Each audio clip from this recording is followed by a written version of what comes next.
Bismillahirrahmanirrahim. Assalamualaikum warahmatullahi wabarakatuh. Teman-teman sekalian, kelas 6, insya Allah pada kesempatan hari ini kita akan lanjutkan materi tentang sholat fardu. Kalau kemarin kita sudah membahas tentang pengertian dan keutamaan sholat fardu, yang sekarang kita akan membahas tentang syarat dan rukun dari sholat fardu. Nah, teman-teman sekalian, kita lihat pertama, untuk syarat sholat itu ada dibagi dua. Yang pertama adalah kita sebut dengan syarat sah. Yang pertama, atau kita ada syarat wajib dan juga syarat sah. Nah, kita lihat pertama untuk syarat wajib dalam sholat. Apa saja sih yang menjadi syarat wajib dalam sholat? Artinya syarat wajib itu maksudnya adalah seseorang ketika memenuhi syarat ini maka wajib untuk sholat. Yang pertama yaitu adalah dia beragama Islam. Nah, ini jelas bahwa orang yang selain Islam maka dia tidak wajib atau tidak punya kewajiban untuk melaksanakan sholat.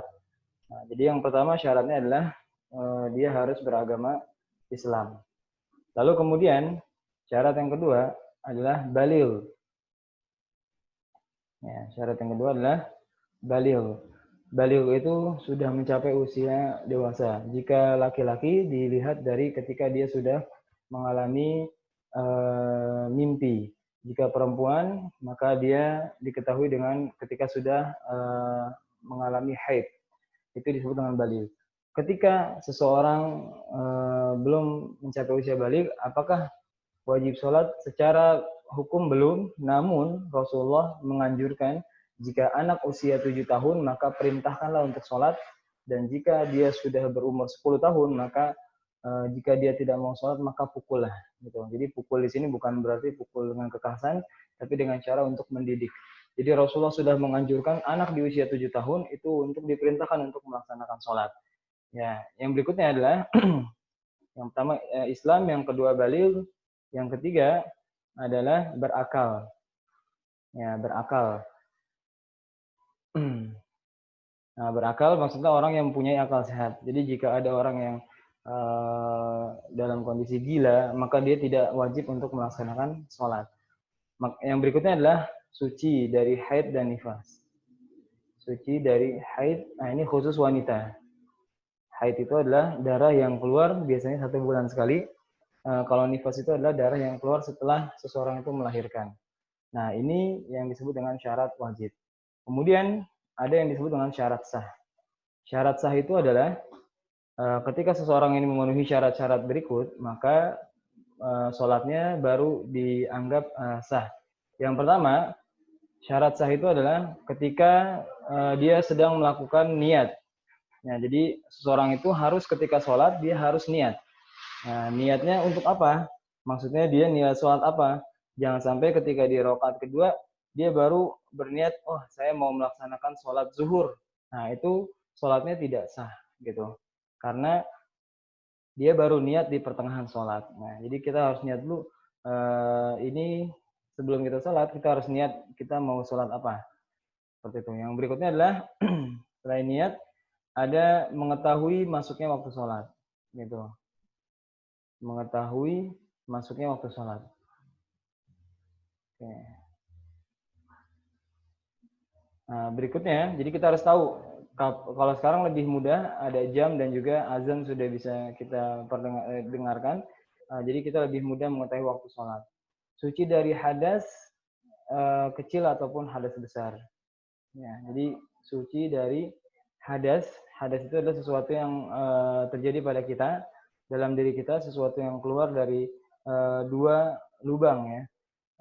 Entah itu BAK ataupun BAB, hadas kecil atau besar. Kemudian selain itu adalah suci badan, pakaian, dan tempat. Jadi badan kita setelah kita sudah melakukan wudhu ya atau mandi suci, Maka pakaian kita juga harus diperhatikan jangan sampai ada najis yang menempel, dan juga tempat yang kita gunakan untuk sholat itu juga harus dalam keadaan suci. Yang berikutnya adalah menutup aurat. Menutup aurat. Untuk laki-laki dari batas auratnya dari pusar sampai mata kaki. Kalau yang perempuan seluruh anggota tubuh kecuali wajah dan telapak tangan. Nah, kemudian adalah setelah itu menghadap kiblat. Menghadap kiblat. Nah, menurut kalian itu adalah syarat sah dan syarat wajib sholat. Terakhir kita akan melihat rukun. Rukun sholat itu dibagi dua. Ya, menurut kalian yang pertama itu ada yang disebut dengan rukun bacaan. Yang kedua, yang pertama ada rukun bacaan. Yang kedua ada rukun secara gerakan. Rukun gerakannya. Nah, kalau rukun bacaan kita bahas satu persatu. Yang pertama adalah untuk rukun bacaan. Yang pertama adalah takbiratul ihram. Takbiratul ihram. Yang kedua, ya jadi ada takbir yang pertama ketika kita mulai sholat, Allahu Akbar. Itu adalah rukun bacaan yang harus kita keraskan bacanya. Itu adalah yang kedua, membaca Al-Fatihah. Karena kata Rasulullah, salata liman la salata liman lam yaqra bi Fatihatil Kitab. Tidak sah sholatnya jika seseorang itu tidak membaca Fatihah. Ya, membaca Al-Fatihah. Kemudian tasyahud akhir, ya. Tasyahud akhir yang di salam ketika di akhir, asyhadu alla ilaha illallah wa asyhadu anna muhammadan at-tahiyatu wassalatu wassalamu ala at-tahiyatu barakatuh shalawatu thayyibatu lillah, dan seterusnya. Assalamualaikum. Tasyahud akhir yang berikutnya adalah salam. Ya, jadi mengucapkan salam ketika selesai tahiyat itu juga termasuk rukun dalam bacaan. Nah, berikutnya yang kedua adalah rukun gerakan. Nah, ini yang terakhir, rukun gerakan. Apa saja yang masuk dalam rukun, atau rukun itu adalah sesuatu yang jika tidak dilaksanakan maka sholat kita menjadi batal. Nah, yang pertama berdiri bagi yang mampu. Jadi kalau kita sedang sehat dan mampu berdiri, maka sholat kita wajib untuk berdiri. Jika kita tidak kuat, misalnya kaki kita sedang habis kecelakaan, patah misalnya, atau sedang dalam pengobatan gitu, tidak mampu berdiri, maka dibolehkan untuk duduk. Jika tidak mampu duduk juga boleh dilakukan dengan berbaring. Seperti itu. Yang berikutnya adalah ruku. Ya, kita sudah tahu ruku itu posisinya nanti ada keterangan lebih lanjut bagaimana posisi ruku yang baik.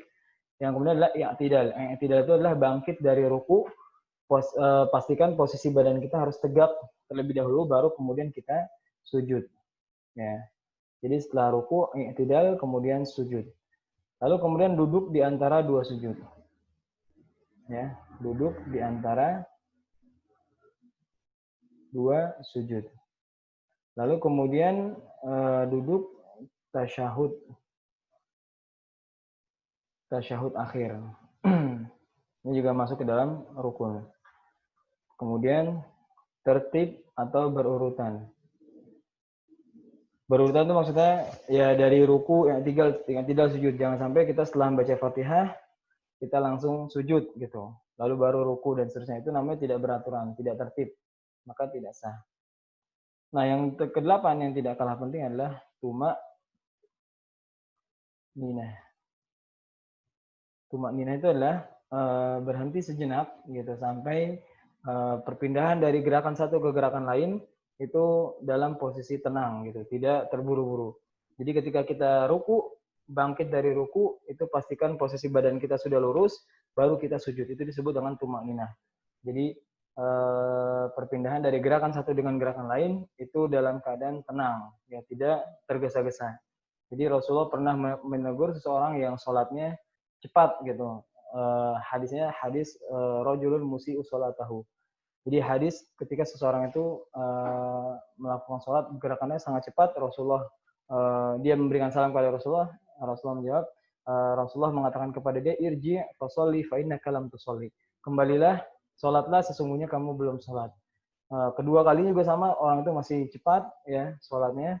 Lalu kemudian Rasulullah memerintahkan kembali lagi, sholatlah. Dan baru ketika itu Rasulullah mengajarkan bagaimana sholat yang benar. Dan diantaranya adalah ada tumak ninah di situ. Oke, baik. Teman-teman kelas 6 sekalian, itu terkait dengan tambahan materi kita yang kemarin, yaitu adalah tentang syarat sah, syarat wajib, rukun bacaan, dan juga rukun gerakan. Nanti setelah ini, disimak kembali videonya. Bagi yang belum kemarin menyimak tentang keutamaan dan makna sholat fardu, bisa dilihat lagi di Google Classroom. Terima kasih. Assalamualaikum warahmatullahi wabarakatuh.